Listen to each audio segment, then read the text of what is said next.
Lepa hvala za predstavitev, prav lep pozdrav vsem in lepa hvala seveda tudi organizatorjem za povabilo in za možnost, da saj nekaj tega, kar sem se naučil, delim z vami. Govorimo torej o temi, o kateri doslej pri obravnavanju Janeza Blajvajsa ni veljala neka posebna izrecna pozornost, čeprav so o njem tako ali drugače o tej temi pri obravnavanju Blajvajsa govorili mnogi avtori.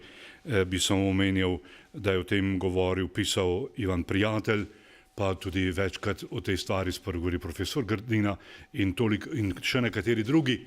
Tako da ta tema ni odsotna, ni pa se obravnavala seveda celovito in celoti, rekel, vsej kompleksnosti. In tudi danes bi rad samo na kakšen drobec opozoril to, kar mi je uspelo zbrati oziroma razumeti o vlogi in mestu cerkve in pa religioznosti v življenju dr. Janeza Blajvajsa.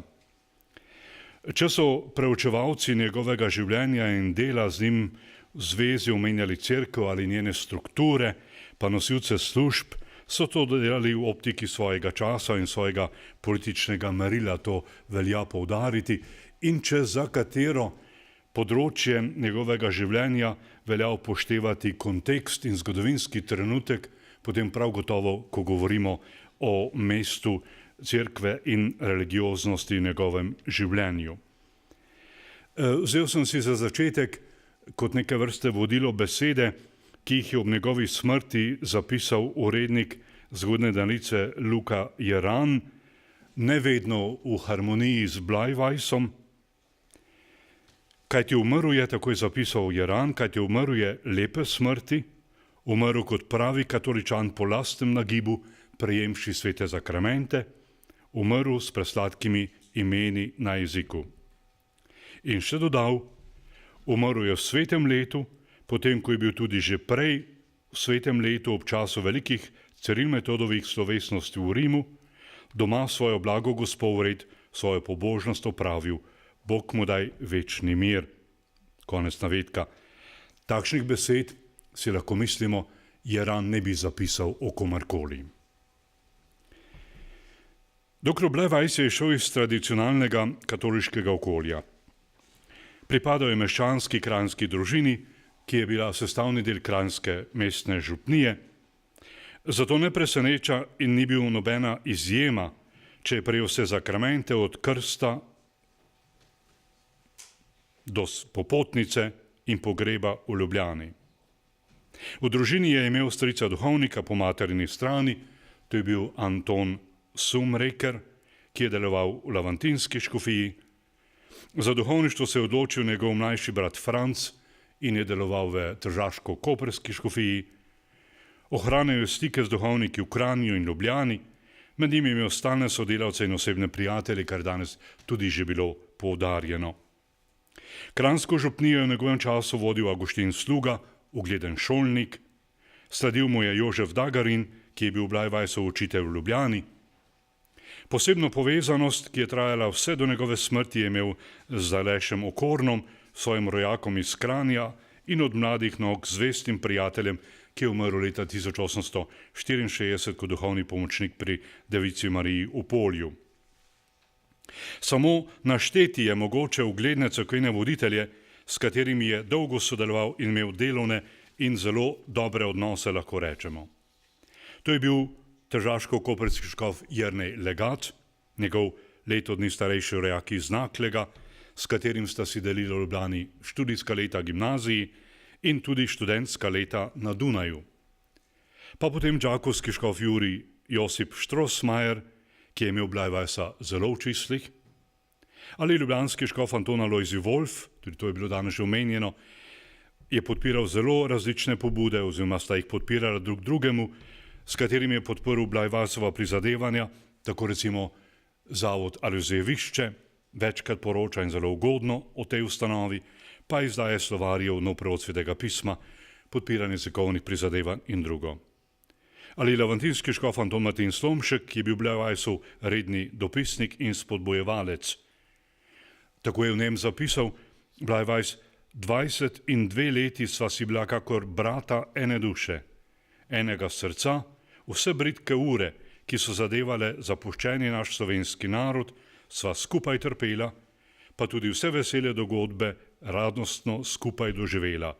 Dopisovala sva si pogostoma. Konec navedka. V svojih dopisih ga je Slomšek naslavljal Predragi moj Janez.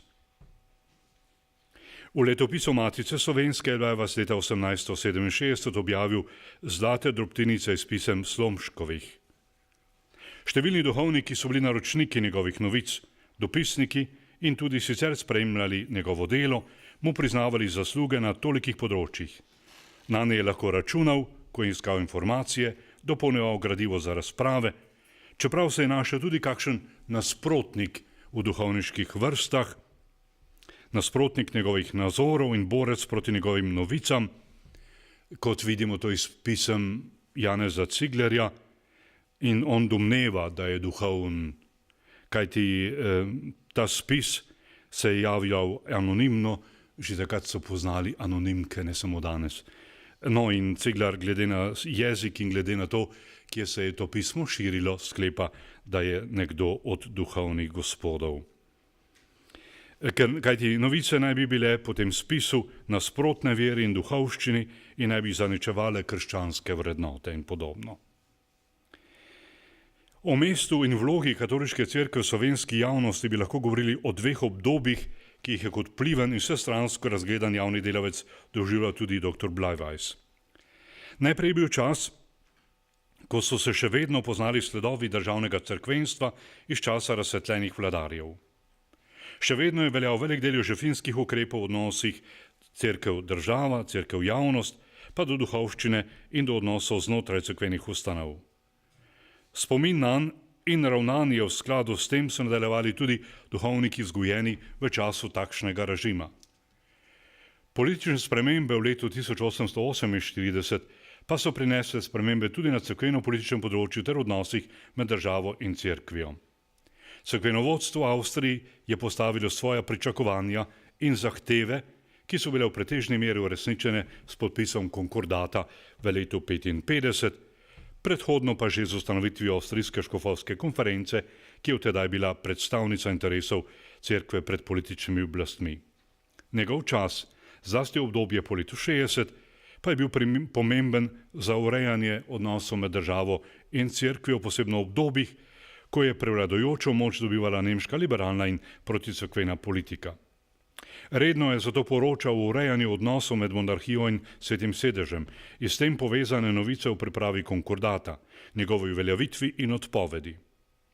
Objavil je vrsto člankov, ki so govorili o mednarodni pogodbi med obema državama, o ozadjih priprave in razlogih za nasprotovanje. Poročila o dogodkih v cerkvenih ustanovah na slovenskem in širšem kontekstu so bila redno vključena na strani novic.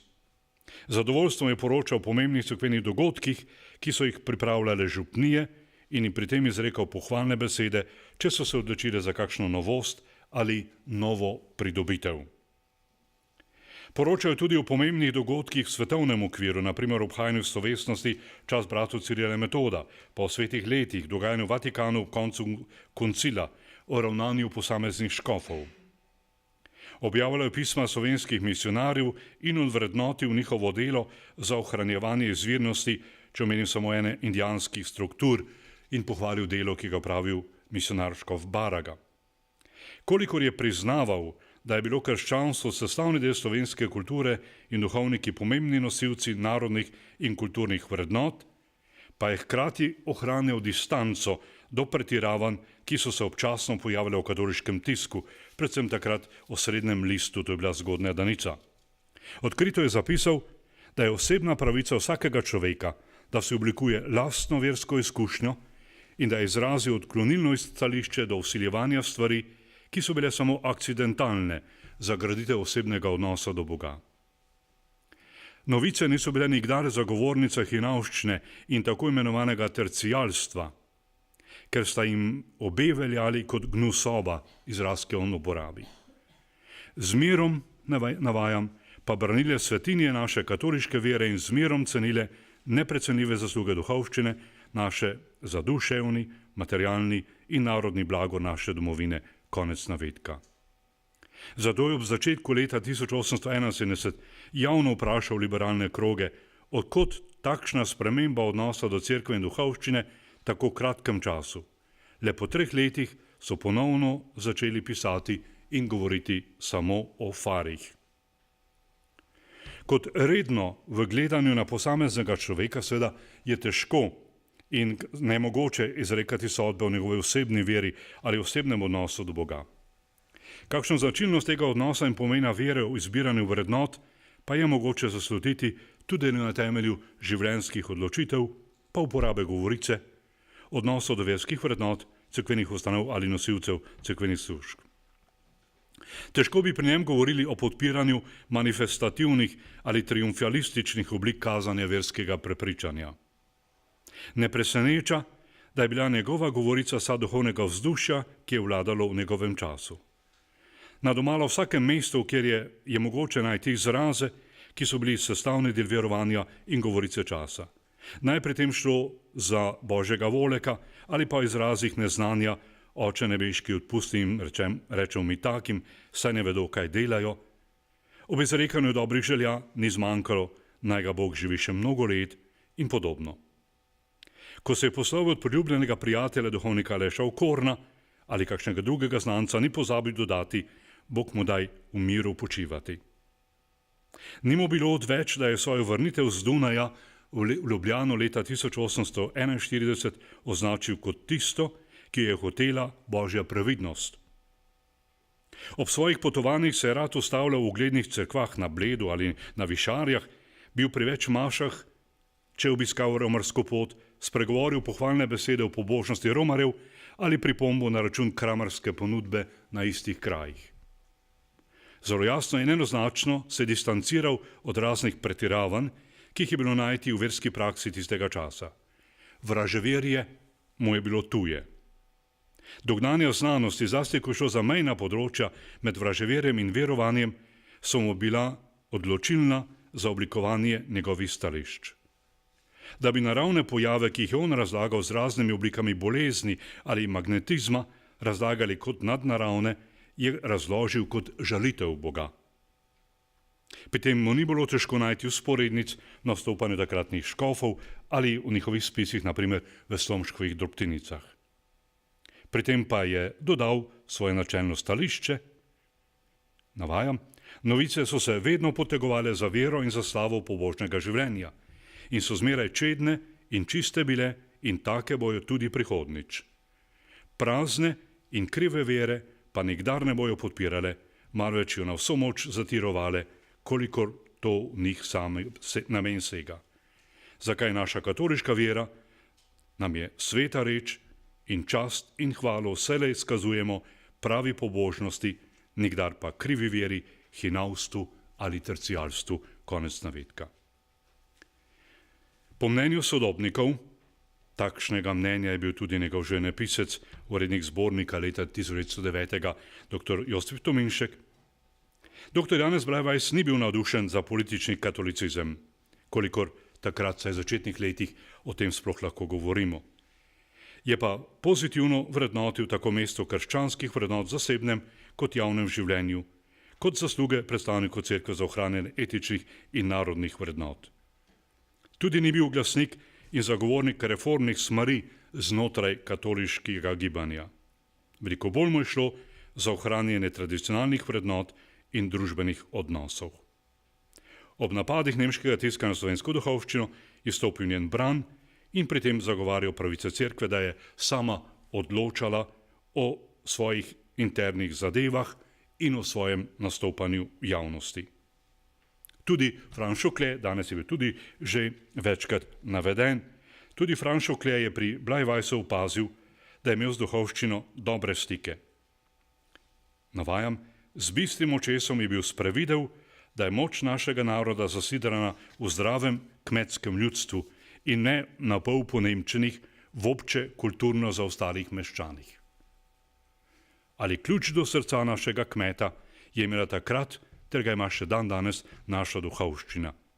In radi tega je Blajvajs uredil celo svojo politiko tako, da si je osigural naklonjenost in podporo slovenske duhovščine. Ta pa je bila, in te časti ne bo odrekel noben količkaj nepristranski opazovalec, istini odkrito narodna in najtrdnejša podpora Bleiweissove politike in njegovega ravnanja. No, in zaključim samo še z enim citatom, ki je bil izrečen ob njegovi smrti, so mu priznavali, da je umrl kot zvest katoličan in kot zvest Slovenec. Hvala za vašo pozornost.